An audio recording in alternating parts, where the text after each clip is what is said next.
7 minutos, 11:07. Mire, cielos absolutamente despejados en Punta Arenas. Tenemos lámina de contagios COVID-19 a esta hora, 93 nuevos casos en las últimas 24 horas. Seguramente se han hecho más exámenes y ya están funcionando todos los laboratorios. Casos COVID-19 en Magallanes, 93 nuevos casos, 485 casos activos, 68 sintomáticos, 25 asintomáticos y ya llevamos una triste y lamentable cifra de 203 fallecidos producto de esta pandemia que nos azota y al parecer nos va a seguir azotando por los próximos días. 93 nuevos casos muy distintos a los 19, con 119 exámenes. Ya me va a contar seguramente Guille o alguien ahí a través internamente cuántos exámenes hicieron en las últimas 24 horas. Así que ya vamos a ver aquello. 11:08. Voy a saludar a mi querido amigo, panelista, escritor, historiador, Víctor Hernández. ¿Cómo está, don Víctor? Qué bueno que es viernes y ya lo tenemos acá. Hola Mauro, ¿cómo están todas y todos? Bueno, preocupado igual que tú, igual que todos los auditores de Radio Polar, de Polar Comunicaciones, por este drama que estamos viviendo acá en Punta Arenas, este encierro que es interminable y que además se nota de que va a ser muy difícil. No se ve fácil de que tengamos una salida a paso 2, al menos en el corto plazo. Al menos en el corto plazo, no se ve. No se ve todavía. Semanas más. Claro, considerando que uno vive ya un nerviosismo en la gente, tú ves que ya no se respetan las resoluciones sanitarias porque la gente anda de todas maneras en la calle. Hay obviamente ya una desesperación, combinado también con otros elementos, esto de que tú ya no crees en las medidas sanitarias que van a mejorar la situación de la región. Y cuando se llega a eso es ya muy difícil mantener ciertas confianzas. Mantenemos el 10% de positividad, me acaban de decir que fueron 925 exámenes, 93 casos, positividad del 10%. Estamos igual que el resto de los días. Bueno, es terrible, es lamentable, Mauricio. Fíjate que octubre, noviembre y diciembre, cuando uno revisa un poco la historia regional, te encuentras con que siempre Magallanes ha vivido procesos de mucha efervescencia social, en distintas épocas, en distintos momentos. Mira, se van a cumplir 10 años, y tú debes recordarlo tan bien o mejor que yo, cuando el presidente Piñera vino acá a Punta Arenas en diciembre del año 2010, y por ahí, por fines de este año 2010, diciembre, se avisora la posibilidad de un aumento del costo del precio del gas. Por ahí ya a principios de diciembre de 2010 tenemos los primeros indicadores y todos sabemos lo que ocurrió después. En enero del 2011 viene el estallido de la gente. No, solamente un paréntesis, sí, exactamente, solamente un paréntesis, dos detalles. Sí. Los primeros días de diciembre viene el presidente Piñera, como bien recuerdas tú, y afuera del Cabo de Hornos dice que el gas no se va a mover de precio, que no va a haber un alza y que él se comprometía a aquello. Luego viene, a mí me toca entrevistar en otro medio de comunicación a Roberto Maclau, que era el gerente de NAP Magallanes en ese momento, y él también deja entrever de que es probable que haya un alza. Y después aparece el ministro Rainieri que dice, se le acabó la fiesta a los magallánicos. 3 hitos que hacen de que además ya se estaba trabajando por parte de la sociedad civil, la dirigencia, ya habían reuniones, ya estaban haciendo esta agrupación que finalmente fue la que representó a la comunidad y se sentó en las mesas de negociaciones, y cuando parte del 2011, los primeros días de enero, ya estaba bastante planificado todo y comienza el estallido, como bien dices tú.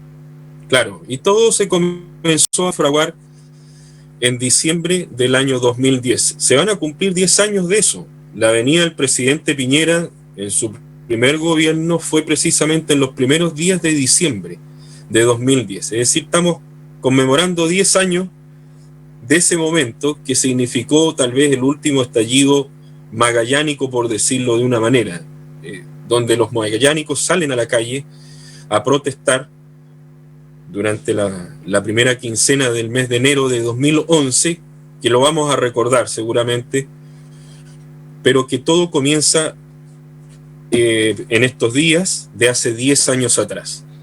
Así que es una demostración de que siempre en estas fechas ocurren muchísimas cosas, muchos acontecimientos han pasado aquí en Magallanes que vale la pena ir recordando de a poco.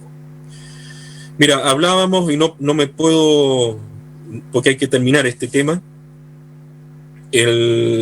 sobre el motín de Cambiaso y el motín de los artilleros.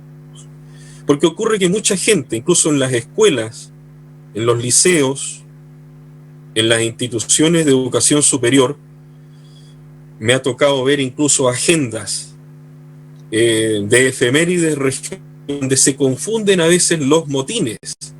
Te dicen, la fecha del motín de Cambiaso ocurre el día 12 de noviembre y la de los artilleros a fines de noviembre, y es exactamente al revés. Fíjate, el motín de Cambiaso, y lo hemos tratado acá en nuestro programa, tiene una connotación de carácter político y no nace acá en Punta Arenas. Y acá hay que hacer un recuento breve. En 1851 se recuerda como un año de revoluciones en Chile. Es un año de revoluciones. Así, revoluciones de tal extremo porque se precisa un año electoral, 1851, cambio de gobierno. Y el candidato del gobierno, Manuel Montt, que a la postre sería declarado presidente de la República, se convirtió después, y creo que lo hemos dicho también, en el primer presidente civil de la historia de Chile. Pero Montt fue resistido ampliamente por vastos sectores de la sociedad, particularmente por las provincias extremas del país, La Serena, Copiapó, La Serena y Concepción. Y la oposición a la candidatura de Montt la llevaba el general de la Cruz, José María de la Cruz Prieto, que era natural de Concepción, militar, que contaba con todo el apoyo de las provincias. Entonces hay una sublevación en abril de 1851 en Santiago que duró varios días, con muchos muertos, llamado el Motín de Urriola, abril de 1851. Presos, detenidos, muertos, pero donde las tropas de Manuel Bulnes, el presidente de aquel entonces, consigue mantener el orden y derrota a los seguidores de José María de la Cruz. Posteriormente, el presidente Montt consigue ganar apretadamente las elecciones en el invierno del 51, derrotando al candidato de la Cruz, que no acepta su derrota, y el 13 de septiembre inicia un nuevo movimiento insurreccional, una especie de guerra civil en el país, ¿ya? Guerra civil que comienza el 13 de septiembre, como decíamos, y se mantiene hasta fines de año. Hay otro motín en Valparaíso en octubre de ese año.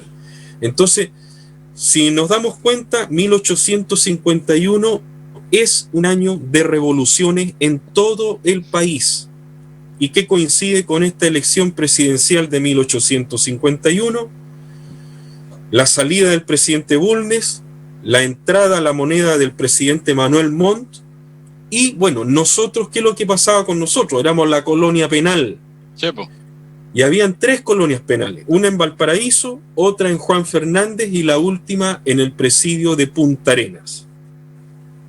Y a ese presidio llegaron sargentos que habían sido dados de baja y que habían sido condenados a muerte por el motín de Urriola del 51 de abril, y a su vez llegaron elementos que provenían de Valparaíso que habían estado comprometidos en el movimiento insurreccional del 28 de octubre de 1851, entre ellos el teniente del ejército don Miguel José Cambiaso. Ahora, todos estos hombres, que eran aproximadamente más de 100, para que tengamos claro, esto eran más de 100, ellos eran partícipes del general José María de la Cruz. Es decir, ellos no sintonizaban con el gobierno entrante, el gobierno de Montt. Ellos siempre respaldaron la causa de la Cruz. Por lo tanto, aquí había una motivación política. Y el 21 de noviembre, aunque dicen por ahí que fue el 17 de noviembre, pero de acuerdo al libro que escribió Benjamín Vicuña Maquena, el gran historiador chileno, intendente de Santiago después, que hace el libro Cambiazo, los acontecimientos de 1851 en la colonia penal de Punta Arenas, y que la editorial Atelí reeditó el año 2015 íntegramente, Cambiazo, y aprovecho de decir que Cambiazo se escribe con Z, no con S, como habitualmente lo decimos. Decimos siempre José Miguel Cambiazo, y es Miguel José Cambiazo y con Z, ¿ya? Miguel José Cambiazo. Cambiazo y con Z, para que quede establecido. Anótese, regístrese y publique. Bueno, Cambiazo era, como dijimos anteriormente, era un militar que lamentablemente la historia lo ve acá como un loco, como un tipo que se trastornó, que se encegueció porque había estado preso, algo así nos muestra la historia de esto, la historia que nos enseñan habitualmente en el colegio, y que de la noche a la mañana se rebeló, mató a Benjamín Muñoz Gamero, el gobernador, y al capellán de la colonia, Gregorio Acuña, que era un sacerdote franciscano de la llamada Misión San Miguel Arcángel, que prestó servicio acá durante 35 años en la colonia penal de Punta Arenas. Pues bien, eso hay que ponerlo en tela de juicio, porque si bien éramos una colonia penal, Cambiazo no se volvió loco ni nada por el estilo. Cambiazo interpretaba el sentimiento que existía en la tropa, que estaba confinados ahí, y él planificó, junto con otros que estaban presos con él, tomarse la colonia penal de Punta Arenas, establecer un motín, una causa insurreccional acá, lo que se lleva a efecto el 21 de noviembre de 1851, y este motín duró por lo menos un mes y medio. Aquí hubo una cantidad importantísima de personas fallecidas, entre hombres, mujeres e indígenas, que fueron ajusticiados sin haber motivo alguno, ya, por este teniente de artillería y por sus secuaces. Y bueno, además hubo un robo, un saqueo, que él se lleva 9 barras de oro en un barco que estaba de paso ahí, que es la barca Florida. Él lo había sacado de otro barco, de otra barca llamada Elisa Cornish. Finalmente él dice, bueno, acá me tengo que ir, porque obviamente el gobierno va a llegar en algún momento, así que yo tengo que arrancar de acá. Y con el oro él sale por la boca oriental del estrecho, pero comete un error. Dejó a 128 personas que se suponía que eran proclive a su movimiento, los dejó abandonados en un sector de la costa del estrecho de Magallanes. Entonces, los que lo llevaban, los que lo acompañaban en esta aventura y que pensaban que con el oro iban a ir a Europa e iban a arrancar, ya se dan cuenta de que Cambiazo tarde o temprano iba a hacer lo mismo con ellos. Entonces, a la altura de Cabo Vírgenes, esto en Punta Dúngenes, en la noche del 26 de enero del año 1852, toman prisionero a Cambiazo y a sus principales secuaces y deciden retornar a Chile vía el Cabo de Hornos. Es decir, bajan hacia el Cabo de Hornos, dan la vuelta completa, y ya a la altura de los canales, saliendo por el estrecho de Magallanes, en los canales se encuentran con la escuadra chilena, las naves que había mandado la Armada Nacional, en este caso la barca Infatigable y otro buque más, que deciden y apresan a estos hombres, los llevan a Ancud, a Chiloé, y de ahí los conminan a Valparaíso, donde en febrero de 1852 llegan todos arrestados, ya se les hace un proceso y finalmente son ajusticiados, son fusilados el 4 de abril de 1852 en el Cerro de la Cruz en Valparaíso. Ese es la motivación que existe. Eso es lo que ocurrió realmente con la gente del motín de Cambiaso. Esto para contarlo a grosso modo, Mauro, para ir cerrando esto. El 3 de diciembre de 1851... Perdón, dale. El 3 de diciembre de 1851, Muñoz Gamero fusila al gobernador, el capitán de fragata Benjamín Muñoz Gamero, y al capellán Gregorio Acuña, 3 de diciembre de 1851, en la aldea de Punta Arenas. ¿Ya? ¿Por qué Cambiaso fusila a Muñoz Gamero? Y si hay antecedentes de dónde fue fusilado Muñoz Gamero. En pleno centro de lo que hoy día podría ser la Plaza Muñoz Gamero. En ese entonces no existía la plaza.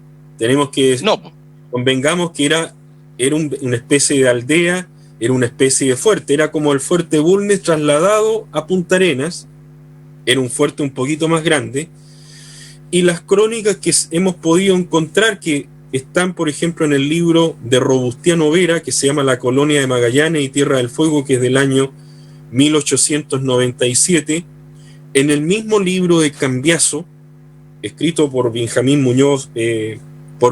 Vicuña Maquena, nos hablan que la aldea de Punta Arenas, justo el día del motín, contaba con 51 precarias casas, pequeñas casitas, 51 construcciones, de las cuales solamente quedan 12 en pie. De esas. ¿Por qué? Porque Cambiaso, una vez que sale de acá de Punta Arenas, él mandó incendiar la aldea completa. Entonces no existe prácticamente un recuerdo, una reconstrucción, aparte de lo que se consideró en su momento un pequeño plano que había construido, había diseñado este capitán de fragata, este gobernador Muñoz Gamero, que después lo retoma Bernardo Filipe, el nuevo gobernador, al año siguiente, en 1852, con el deseo de reconstruir esta colonia penal de acuerdo al plano de Muñoz Gamero. Pero no olvidemos que Bernardo Filipe, que era el naturalista que había llegado en la goleta Ancud con el capitán Williams, ¿ya? Y que le debemos también el encuentro, el hallazgo del carbón acá en lo que llamamos nosotros el Río de las Minas, entre otras obras importantes de este naturalista. Filipe decide en octubre del 52 recomponer las relaciones con el pueblo tehuelche, con la etnia aóniquen, que habían quedado destruidas luego de los 7 asesinatos, de los fusilamientos que llevó a efecto Muñoz Gamero con los indígenas. ¿Y qué es lo que hacen después los tehuelches? Matan no solamente al gobernador Filipe ahí en el sector de Cabeza de Mar, le hacen una emboscada y junto con su capataz que iba de ayudante los mata también, sino que después 5 soldados más que van en la búsqueda de Filipe también son asesinados. Entonces es como querer decir, a nosotros nos mataron ustedes 7 de los nuestros, ¿no es cierto?, incluyendo mujeres. Bueno, nosotros ahora les matamos 7 a ustedes.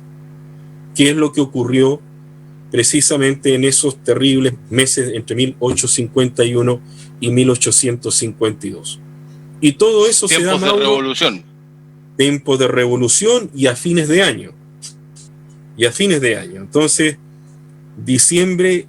octubre, noviembre y diciembre son meses habitualmente que nos deben traer en la memoria recuerdos de nuestro pasado, de nuestra historia regional, donde Punta Arenas principalmente vivió momentos muy violentos. Así que tenemos que siempre considerar esos factores al momento de hacer un análisis de lo que está pasando actualmente en Magallanes.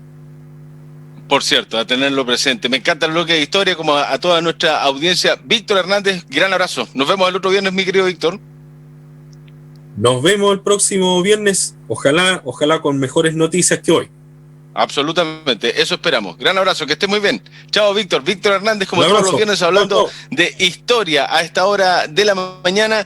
Rápidamente, algunas cositas. Vamos con el Tribunal Calificador de Elecciones, porque se hace una conferencia ahora, en estos momentos, donde se ha salido una resolución ya final, atendido el mérito de autos, se acoge la solicitud formulada por la parte apelada, aclarando la sentencia de Fojas 211 en el sentido de agregar en la parte final del considerando cuarto y en lo dispositivo lo siguiente: se mantiene en la presidencia de la Unión Comunal Hernando de Magallanes a don Jorge Vergara Navarrete. Se previene que los ministros señores Dam y Gasmur estuvieron además por declarar que el directorio quedará provisionalmente integrado por las primeras 4 mayorías en la elección de octubre de 2018.